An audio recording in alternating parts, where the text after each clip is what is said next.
Tuloy na ulit ang operasyon ng high-end residential project na Monterrazas de Cebu na isa sa mga nasisisi sa malalang pagwaha sa Cebu noong Bagyong Tino.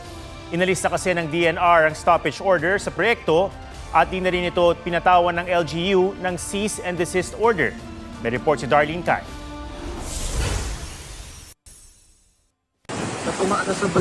Sa pagtama ng Bagyong Tino noong Nobyembre 2025, pinalubog nito ang iba't ibang lugar sa Cebu. Gaya ng Barangay Guadalupe sa Cebu City na halos hanggang bubong ng mga bahay ang tubig.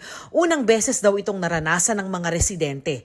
Isa sa mga sinisi nila sa pagbahang itinatayong high-end residential project na Monterrazas de Cebu. O karon, tanawa. Tanawa taga Monterrazas, na inyong kabuang. Oh. Awa ninyo mga guys. Awa inyong gikupa. Awa. 2024 sinimulang itayo sa maburol na bahagi ng lungsod ng residential project. This whole structure is now spread out. Sustainable at eco-friendly raw ito ayon sa celebrity at lead engineer ng proyekto na si Slater Young.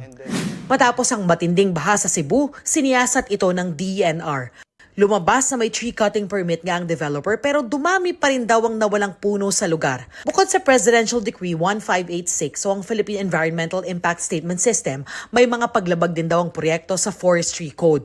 Hindi rin daw nakakuha ng discharge permit alinsunod sa Philippine Clean Water Act of 2004. Noong Nobyembre, pinahinto ng DNR Environmental Management Bureau o EMB Region 7 ang proyekto. Dati nang pinabulaanan ng developer na nagputol sila ng mahigit 700 puno.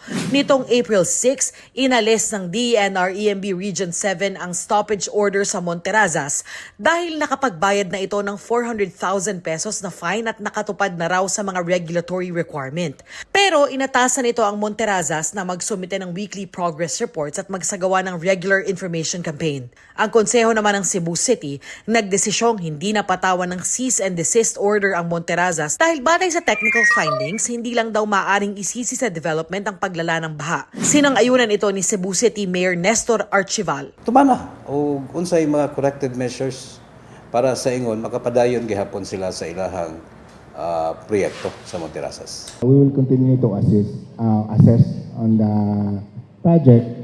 And then we will continue to collaborate with other agencies. Darlene Kai, GMA News.